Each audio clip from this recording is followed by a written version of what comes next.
Bonjour les amis, je suis vraiment heureux de vous retrouver pour cette nouvelle émission Face à Face. On va passer des temps d'exception, des temps merveilleux dans la présence de Dieu. Il y aura des temps de partage, des temps de prière. Vous allez voir, vous allez être bénis. Pourquoi je vous dis ça? Parce que je ne suis pas seul. Dieu est présent, mais j'ai également une invitée, Yveline Lebeau. Hello Yanis. Yveline, quelle joie pour moi de te recevoir sur ce plateau de Face à Face. Merci de m'inviter, je suis super honorée. C'est magnifique en plus chez toi là. Franchement, hein, on est bien. On est très bien, mais tu fais comme chez toi. Mais j'oublie pas que je suis chez toi. N'oublie pas que tu es chez moi.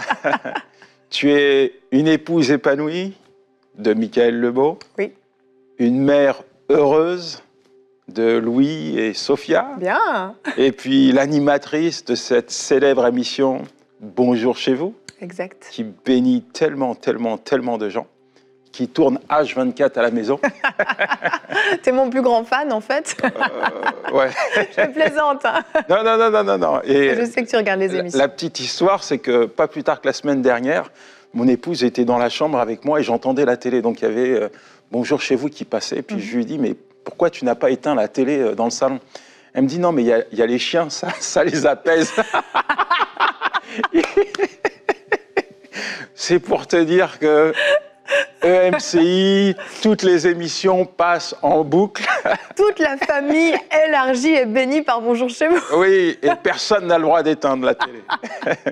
En tout cas, vraiment merci d'être là. Tu as choisi de nous parler du combat spirituel. Oui. Yes! La vie est un combat. Oui. Exact. Le combat spirituel, c'est un thème important, je pense, et on en vit tous au quotidien des combats spirituels. On a tous des luttes par moments, c'est plus facile que d'autres. Et aujourd'hui, je vais vous parler d'un personnage de la Bible qui est très, très inspirant par rapport à ça, c'est Ézéchias. Ézéchias. Mais avant d'aller plus loin, pourquoi je veux dire, tu as des thématiques à non plus finir, hein, tu es un vrai dictionnaire ambulant. Je ne sais pas. Et pourquoi ce thème? Pourquoi le combat spirituel? Il y a quelque chose qui te parle? Tu as vécu quelque chose de particulier dans ce domaine? C'est sûr que dans ma vie, il y a eu certains combats, il y en a eu plusieurs. Il y en a un en particulier que j'ai déjà partagé souvent dans les émissions, mais qui a été, je pense, le plus intense, mais le plus formateur aussi. C'est à l'époque où je désirais avoir des enfants. Et que après 2 ans d'essais infructueux, j'avais eu un diagnostic qui était tombé.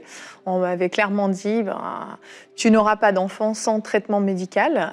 Gros problème en termes d'ovulation. On m'a dit clairement tu n'ovules pas. Voilà. Donc il fallait régler ça. Et j'ai été vraiment très très fortement attaquée dans mes pensées à ce moment-là. Quelques jours plus tard, où j'étais chez moi toute seule, Michael était absent et en fait, le diable, tout à coup, m'est vraiment tombé dessus parce que j'étais quand même abattue. Et des pensées qui viennent accuser, condamner, des pensées de peur, des mensonges qui viennent même te rappeler des péchés alors que tu n'étais même pas au Seigneur, etc. C'était très, très fort, très, très oppressant. J'étais incapable de prier en langue même. J'étais vraiment abattue, mais la seule chose que j'ai pu faire, c'est chanter. J'ai réussi à chanter un chant de proclamation qui dit « Car Dieu est un Dieu puissant, il règne ». Et j'ai chanté ce chant pendant, je pense, 1 heure en pleurant, en faisant les 100 pas chez moi. Et en fait, c'était des déclarations qui sortaient de ma bouche. À chaque fois que je chantais ce chant, je déclarais la toute-puissance de Dieu dans cette situation jusqu'à ce que en fait, ces oppressions s'en aillent. Et le lendemain, à l'église, j'ai vraiment reçu ma percée. Et ensuite, j'ai eu mon fils. Et puis, 2 ans, 3 ans plus tard, j'ai eu ma fille, à peu près dans un combat spirituel également. La chose n'était pas forcément réglée. Donc, ça a été une période où vraiment j'ai compris en fait comment fonctionnait le diable, comment il intimide, comment il vient nous mentir, comment il vient prendre dans nos pensées, déposer des mensonges, et puis comment surtout on peut lui résister. Et vraiment, comme dit la Bible, il fuit loin de nous dans ces moments-là. Donc tu as vraiment appris, oui. Et tes victoires, tes combats d'hier t'ont rendu plus forte aujourd'hui. 2 enfants. Oui. Prêt à engager un nouveau combat pour le 3e? Non. C'est fini. Mais on est complet. Tu n'as pas déposé les armes pourtant, parce qu'il y a d'autres combats, d'autres batailles, oui. d'autres luttes, et ça fait partie la vie, Jésus n'a jamais dit que tout serait facile, mais il a promis d'être avec nous, il a promis aussi de nous accompagner dans chaque combat, chaque difficulté, chaque lutte, et de nous assurer la victoire. Amen, amen, exactement. Vraiment, Dieu est fidèle. Et puis, c'est pour ça que je voulais parler de ça aujourd'hui, vraiment. Et comme je disais, Ézéchias, c'est un personnage qui est super inspirant. Je ne sais pas à la maison si vous connaissez le roi Ézéchias, mais moi, je trouve qu'il vaut la peine d'être connu. Je le présente en quelques mots. Hein. Le roi Ézéchias, à 25 ans, il devient roi. Et à l'époque, Israël, Juda, ils sont perdus dans des traditions, dans des faux dieux, etc. Et en fait, il va rétablir le temple, il va rétablir les Lévites, les sacrificateurs, il va faire sanctifier le peuple, il va ramener vraiment Dieu à sa place numéro 1 dans le peuple. Donc, il va faire un travail extraordinaire. Et puis, en fait, après ça, lorsque justement il a tout mis en place et que vraiment il peut être fier de ce qu'il a accompli, et la Bible en parle, eh bien là, il va se faire attaquer. Et c'est dans les moments, des fois, justement, où on pense que on est bien, voilà, les choses sont bien, c'est bon, là, je suis installé, tout va bien, et bang, c'est là où ça arrive. Souvent, quand on veut s'engager, quand on veut mettre Dieu en premier. Ouais, exactement. On vient et hop, le diable va venir nous court-circuiter. Et là, en fait, dans deux Chroniques, à partir du verset 28, du chapitre 28, on peut lire son histoire, mais vraiment, au chapitre 32, je trouve que c'est une excellente formation au combat spirituel. Et on va voir que le roi d'Assyrie va venir et va vouloir attaquer. Ils vont passer par Juda et ils vont vouloir attaquer Israël. Et là, Ézéchias, en fait, il a un choix à faire. Il va prendre d'abord des décisions qui sont plutôt intelligentes, stratégiques. Il va couper les sources d'eau en disant c'est pas la peine qu'ils aient de l'eau en plus en arrivant, donc il leur met des bâtons dans les roues. Il va élever les murailles, il va fortifier vraiment les murailles de la ville.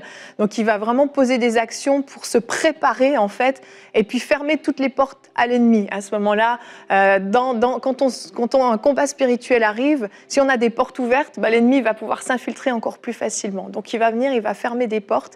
Puis on peut regarder, si tu veux, ensemble au verset 7 et 8. Donc 2 Chroniques 32 au verset 7 et 8.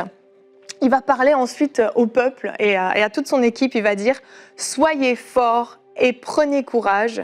Soyez sans crainte, ne vous laissez pas effrayer par le roi d'Assyrie et les troupes nombreuses qui l'accompagnent, car nous avons avec nous quelqu'un de plus puissant que lui.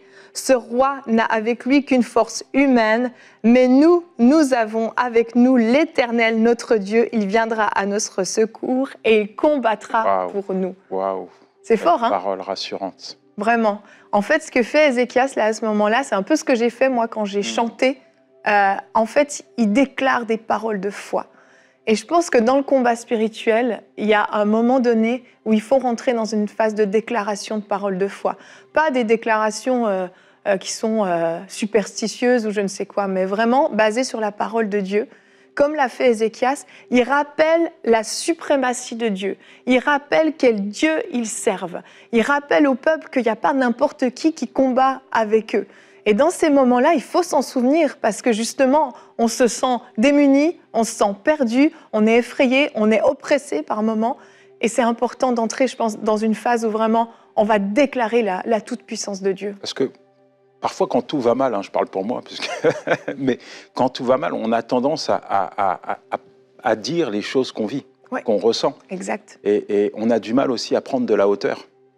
Je pense qu'en tant qu'enfant de Dieu, on doit prendre de la hauteur. Pas parce qu'on est plus fort, non, parce que Dieu est plus fort. Exact. Et ce qu'on doit déclarer, proclamer, ce n'est pas quelque chose qui doit finalement mettre en avant les œuvres du diable, mettre en avant la puissance de Dieu. Exactement. Tu sais, David, même devant Goliath, c'est ce qu'il a fait. Hein. Dis-toi, tu viens avec ta lance, mais moi, je viens au nom de l'Éternel, le Dieu Tout-Puissant. Tu sais, il a remis Dieu à sa place. Et je pense que vraiment, c'est important d'avoir des paroles de foi qui, en fait, c'est pas juste pour... On le fait pour nous, déjà, parce que ça booste notre foi de déclarer ces choses-là. Mais je pense aussi que dans le monde spirituel, ça rappelle qui est Dieu. Ça rappelle au diable, à ses démons et à toutes ses pensées mensongères qui est Dieu et de quoi il est capable. Et je pense qu'il y a une vraie puissance là-dedans. Mais il y a quand même un point important. Par exemple, toi, quand tu engages un combat pour avoir des enfants, est-ce que tu connaissais véritablement Dieu? Tu parles de David, tu parles d'Ézéchias. on s'aperçoit qu'ils connaissent le cœur de Dieu. Ouais. Et il ne faut pas attendre de livrer un combat pour apprendre à connaître le cœur de Dieu. Quand tu connais le cœur de Dieu, tu sais qui il est, tu sais qu'il est plus fort, tu sais qu'il t'accompagne, tu sais que quel que soit ce qui va t'arriver, Dieu est là, Dieu est fort, Dieu est puissant. Est-ce que toi, à cet instant, quand on te dit, oui, tu n'auras jamais d'enfant, tu connaissais, tu avais une relation avec Dieu? Ou c'est cette situation qui t'a ramené dans la présence de Dieu et c'est à chercher à le connaître? J'avais cette relation avec Dieu, je savais qui il était et je l'avais vu à l'œuvre dans le passé.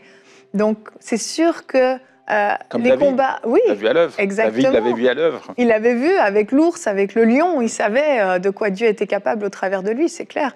Je l'avais vu à l'œuvre dans ma vie, je l'avais vu à l'œuvre dans la vie des autres, je l'avais vu à l'œuvre dans la parole de Dieu. Même si on n'a rien vécu avec Dieu, la parole de Dieu nous montre des histoires extraordinaires. Donc, c'est sûr, quand je chantais ce chant, je savais que c'était mais plus vrai que vrai, car Dieu est un Dieu puissant qui règne. Mais oui, vraiment, il a cette capacité d'intervenir, il a cette capacité de transformer les circonstances, de transformer l'impossible en possible.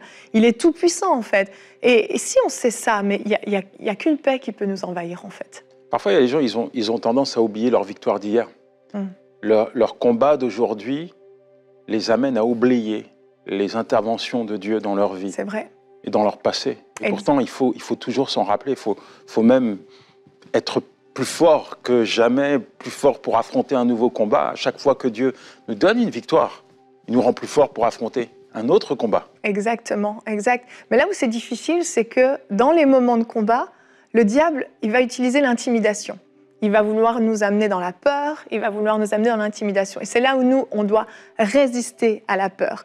Et dans cette histoire d'Ézéchias, on y revient. Si on va voir en fait ce qui va se passer ensuite, c'est que le roi d'Assyrie, donc qui représente finalement un peu le diable dans ce combat spirituel, va envoyer des messagers qui vont parler en hébreu, donc pour que tout le peuple puisse comprendre, et ils vont lire des textes qui disent en fait « Nous avons massacré tous les autres peuples, aucun de leurs dieux n'a pu les défendre, vous croyez que le Dieu d'Ézéchias va pouvoir intervenir, pourquoi restez-vous cachés, vous n'avez aucune chance » en gros. Et ils vont blasphémer contre Dieu même en mettant Dieu au rang des autres dieux, au rang des dieux fabriqués de main d'homme en fait. Et c'est là où en fait le diable vient nous mettre ce genre de pensée. Est-ce que vraiment tu penses que Dieu peut intervenir? Est-ce que vraiment tu penses que Dieu même entend tes prières ou se soucie de ce que tu es en train de traverser? Est-ce que tu penses vraiment que c'est possible? Mais regarde dans quel état t'es, regarde ta situation. Tu crois vraiment qu'il y a une chance? C'est foutu pour toi. Et le diable vient comme ça, comme ces messagers, il te pilonne. Et c'est à nous, en fait, de résister à la peur. On peut lire juste le verset 10. Donc, toujours, on est dans 2 Chroniques. On va voir ce qu'il dit. Il dit « Voici ce que déclare Sennachérib, roi d'Assyrie.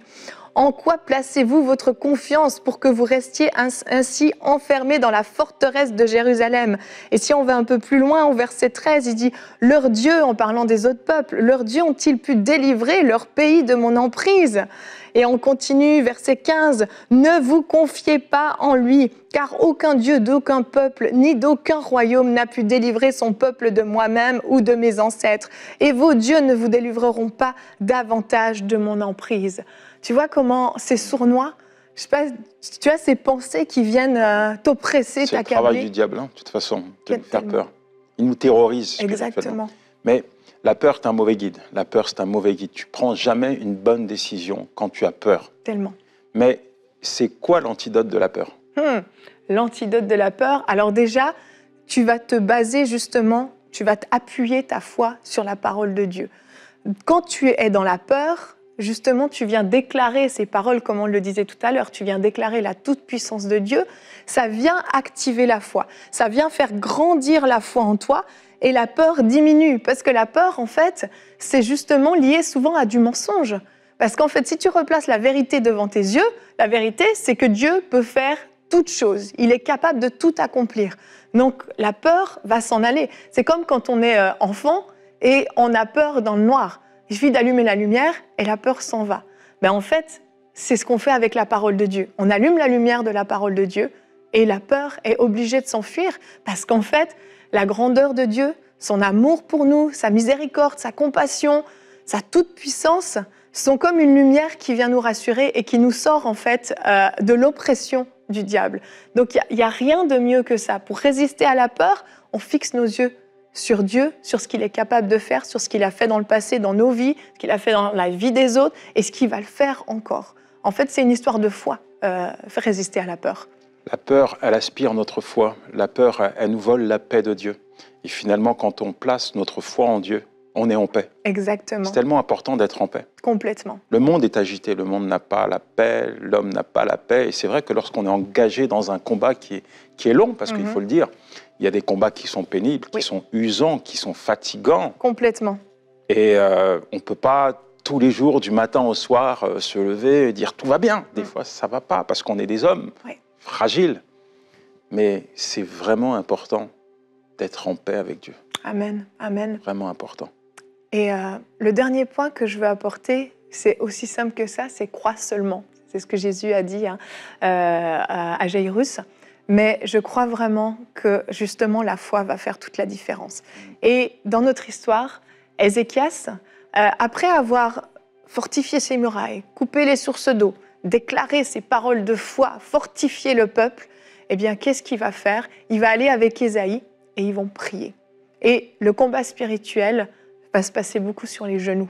Ça va faire toute la différence. Et on peut lire, toujours dans 2 Chroniques 32, verset 20 cette fois, « Le roi Ézéchias et le prophète Ésaïe, fils d'Amoth, se mirent à prier à ce sujet et ils crièrent vers le ciel pour implorer le secours. » Alors, écoutez ce que Dieu va faire quand je vous dis que c'est le Dieu de l'impossible. Alors l'Éternel envoya un ange qui extermina dans le camp du roi d'Assyrie tous les guerriers valeureux, y compris les généraux et les officiers, si bien que le roi retourna dans son pays tout confus. Et c'est pas terminé, non seulement il est confus, mais il y a un autre avenir pour lui. Un jour, il pénétra dans le temple de son Dieu, son faux Dieu, et ses propres fils l'y assassinèrent d'un coup d'épée. T'imagines comment Dieu est intervenu? Ils n'ont même pas eu à combattre. Le roi n'a pas eu à prendre ses soldats, à les équiper de boucliers, d'épées et de partir au combat. C'est Dieu lui-même qui a combattu pour eux. Le dénouement de cette histoire est incroyable. Moi, quand je l'ai lu la première fois, j'ai dit « Ah purée, je m'attendais tellement pas à ça ». C'est au-delà de ce qu'on peut imaginer. Et en fait, c'est ce que Dieu fait souvent dans nos vies. Au-delà de ce qu'on peut imaginer, il va trouver une stratégie, un moyen d'intervenir dans notre situation d'une manière tellement surnaturelle qu'on n'aura même pas pensé que c'était possible. C'est au-delà de ce qu'on pouvait penser. Et c'est comme ça que Ézéchias a obtenu sa victoire de manière complètement surnaturelle en se confiant complètement en Dieu. Il ne s'est pas basé sur ses forces humaines, les forces de ses troupes, il s'est basé seulement sur Dieu et Dieu ne l'a pas déçu. J'aime ce mot que tu emploies, là. Ça fait plusieurs fois que tu le répètes, seulement. Seulement. Parce que parfois, c'est tellement compliqué pour des gens. En fait, on a tendance à compliquer la parole de Dieu. Parce qu'on rationalise tout. C'est vrai. On ramène Dieu dans nos limites, dans nos impossibilités, dans nos faiblesses. Et crois seulement. Plusieurs fois, Jésus intervient, crois seulement. Et à chaque fois qu'il y a cette dimension de foi, ce petit grain de sénévé là, qui représente une petite foi, fait confiance à Dieu. Dieu accomplit un miracle. Crois seulement. Peut-être qu'on va prier pour toutes les personnes qui nous regardent. Il y a tellement de points qui ont été soulevés, qui sont tellement importants. Premier point, j'aimerais vraiment que tu puisses prier, Evelyne, c'est pour toutes les personnes qui, peut-être, attendent un enfant, désirent un enfant et qui n'arrivent pas à avoir un enfant. Il y a beaucoup de personnes qui sont dans cette situation. Et toi qui as vécu un miracle, on aurait dû t'appeler Sarah d'ailleurs. J'ai pas le même âge, hein, attention.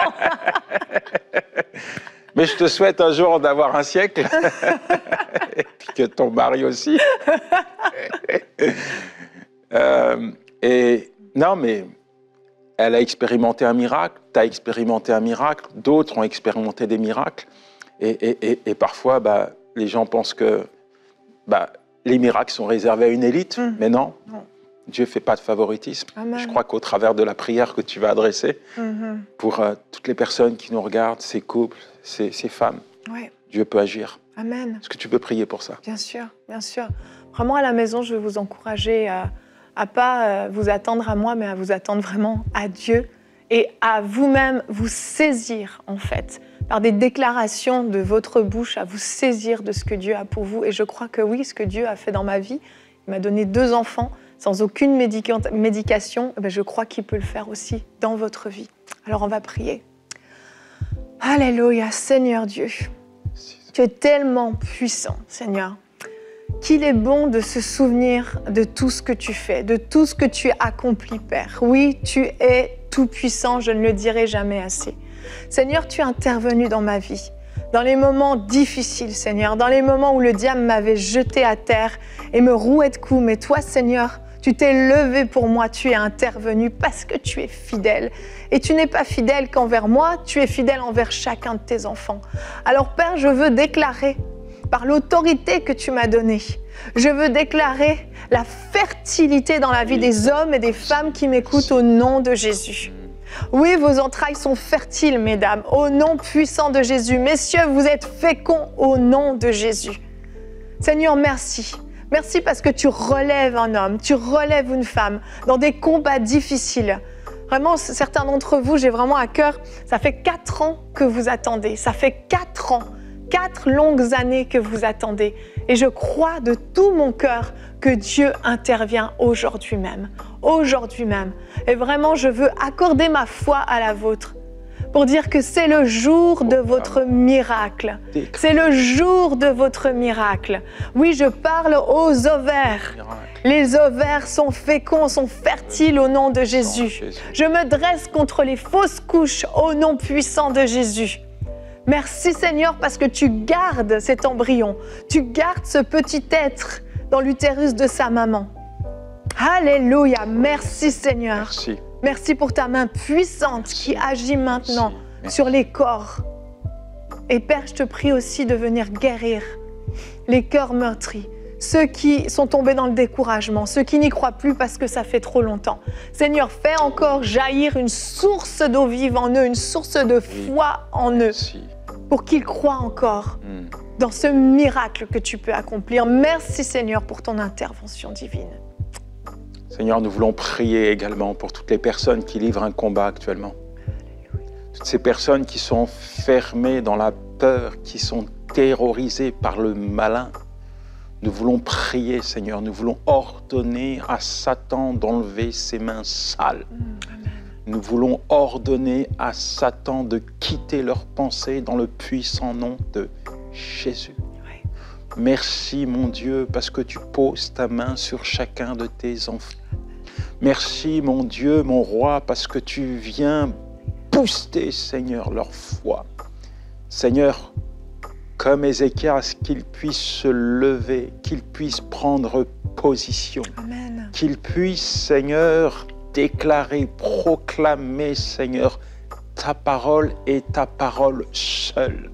Seigneur, merci parce que tu les mets au large. Merci parce que tu les mets à l'abri sur ta montagne. Merci parce que tu es leur bouclier, leur forteresse, leur appui le plus fort, Seigneur. Leur abri le plus solide. Seigneur, merci pour ton œuvre. Merci, mon Dieu, parce qu'il n'y a rien sur la terre ni dans les cieux qui est susceptible de les séparer de ton amour. Rien sur la terre et dans les cieux qui est susceptible de les arracher de ta main. Amen. Seigneur, je proclame la victoire dans leur vie. Quel que soit le combat, Seigneur, que cela soit dans le domaine de leur santé, je proclame la victoire, Seigneur, dans leur vie. Que cela soit dans le domaine familial, Seigneur, je proclame la victoire au sein de leur famille, Seigneur. Que cela soit dans le domaine professionnel, je proclame la victoire au sein du domaine professionnel. Que cela soit dans le domaine financier, académique, peu importe, Seigneur, le combat qu'ils livrent, je proclame la victoire maintenant dans le puissant nom de Jésus-Christ, ton Fils. Alléluia, Seigneur. Merci pour ta grandeur, merci pour ta puissance, merci pour la manifestation de ta gloire qui éclate au sein de la vie de tes enfants, Seigneur. Tu es tellement grand, tu es tellement bon, tu es tellement puissant. C'est en toi et en toi seul que que nous voulons nous confier. Alléluia. Amen. Amen, amen. Et si tu le permets, Yanis, j'aimerais vraiment prier aussi pour tous ceux qui sont victimes d'intimidation par le diable. Vraiment, au nom de Jésus, je me dresse maintenant contre toute oppression dans vos pensées. Je viens les barricader par le casque du salut fermement attaché à vos têtes. Que toutes les pensées mensongères du diable n'aient plus aucune emprise sur vous. Résistez à la peur au nom de Jésus. Oui, Dieu, tu es puissant. Oui, tu peux tout accomplir. Il n'y a rien qui soit impossible à toi. Seigneur, tu es le même hier, aujourd'hui et éternellement. Et je déclare la paix dans les pensées au nom de Jésus. Je bannis la crainte dans la vie de mon frère, de ma sœur maintenant même. Que tout esprit de peur quitte leur vie au nom de Jésus. Seigneur, j'appelle ta paix surnaturelle qui vient remplir les cœurs.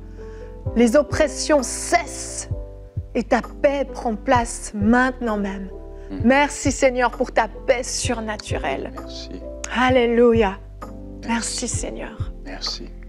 Merci. Merci Père. Qu'est-ce que Dieu est bon. Amen. Dieu est merveilleux.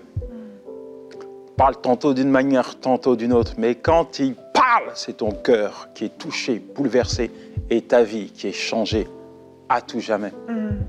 Merci Yveline. Avec plaisir. Oh, je resterai encore des heures et des heures à t'écouter. Une vraie encyclopédie biblique. Par la foi, je dis Amen. Vraiment, merci pour ta présence. Merci pour le sujet que tu as abordé. Est-ce que tu as un mot de la fin, un conseil du coach? Est-ce que tu as quelque chose à dire avant qu'on termine? J'avais à cœur de parler juste quelques minutes, vraiment pas longtemps, mais par rapport à l'oppression justement. J'ai eu un moment dans ma vie où mon fils était malade. Ça a duré 4 mois et on s'en sortait vraiment pas. Et en fait, j'ai perdu ma paix.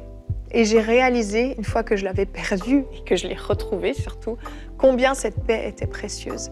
Et j'aimerais simplement vous encourager à la maison à cultiver la paix de Dieu. Vraiment, c'est une richesse extraordinaire. Et le diable fait tout pour nous voler notre paix. Jésus a dit, je vous donne ma paix, mais je ne la donne pas comme le monde donne. C'est une paix spéciale que Dieu nous a donnée. Et vraiment que vous puissiez cultiver cette paix en permanence. Et quand les oppressions arrivent, que vous les refusiez, ne laissez rien s'installer sur votre vie qui vous volera votre paix. La paix, c'est une confiance parfaite en Dieu et en sa capacité d'intervenir dans toutes sortes de situations. La paix, c'est comme un enfant qui tient la main de son papa, peu importe ce qui se passe autour, quand il tient la main de son père, il est rassuré parce qu'il sait que son père est là, il va faire quelque chose. Tenez fermement la main de votre père, ne la lâchez pas et que cette confiance en lui ne puisse jamais être ébranlée par quoi que ce soit.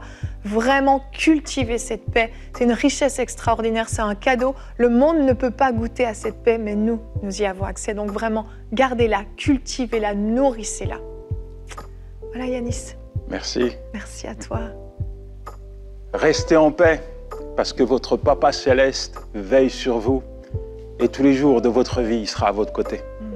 Si vous avez regardé cette émission sur YouTube, n'oubliez pas de vous abonner à la chaîne. La semaine prochaine, on se retrouve pour une nouvelle émission. N'oubliez pas d'inviter vos amis, ceux qui ne connaissent pas le Seigneur et ceux qui le connaissent également. Invitez tout le monde. Invitez tout le monde. Il y aura forcément quelque chose pour chaque personne.